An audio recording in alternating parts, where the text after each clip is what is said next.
You're on Democracy Now!, democracynow.org, The War and Peace Report. I'm Amy Goodman. We're speaking on this day after the Republican governor of South Carolina, Nikki Haley, reversed her position and said that the Confederate battle flag must come down off the grounds of the South Carolina state capitol. But she's putting it to the legislature first. I want to go back to President Obama's interview with Mark Maron on his podcast, WTF. Of slavery, Jim Crow, discrimination in almost every institution of our lives.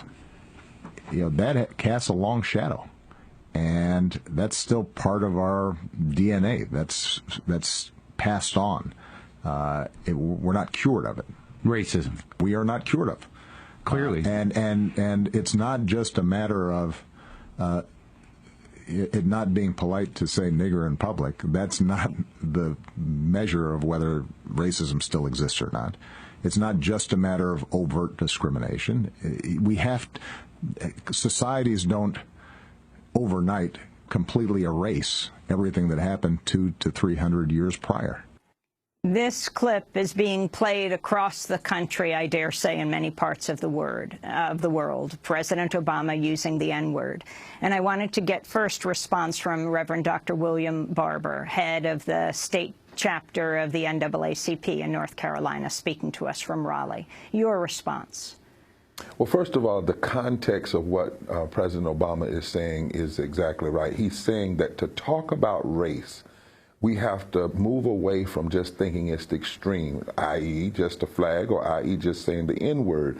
We have to recognize, as I said earlier, what Lee Atwater explained about the Southern strategy that Kevin Phillips designed in 1968. He said, I know how to win the South, but we have to move away from talking about race openly. We can't do like George Wallace or Goldwater. We have to find a way to talk about race without sounding like it. And he listed a number of things: tax cuts, forced busing, states' rights as code language for talking about race. Ronald Reagan used it when he started his campaign. He did not. He started his campaign in Philadelphia, Mississippi. And he never said the N-word, but he used all of the code words. And by being in Philadelphia, where Swanner, Cheney, and Goodman were killed, it was clear. And so today, what the president is saying, you got to look at structural, systemic racism. That's what that young man meant when he said somebody's trying to take over and destroy my country. He'd heard politicians and others saying the president is ruining the country. He's a socialist. He's a communist. Medicaid, health care reform is destroying the country. We raise the wages, it's destroying the country.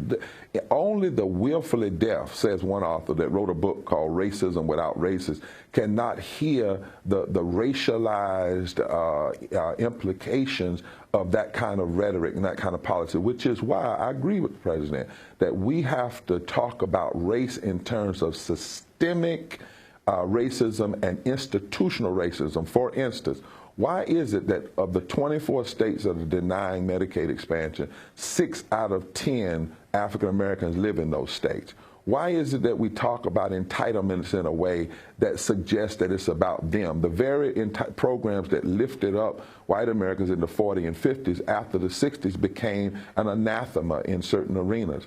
Why is it that we don't talk about the fact that our schools are resegregating faster now than they were in the 1970s? We have to talk about wage disparities, both generally for all Americans, but then the disparate impact upon black people and brown people. And we've got to get black and brown and poor white people to understand that in many ways we're being played by an oligarchy that knows how to use these racialized code words to create wedge issues rather than to create the kind of moral transformative fusion of black, whites, and browns that need to happen in this country, particularly out in the South, to move us forward. Well,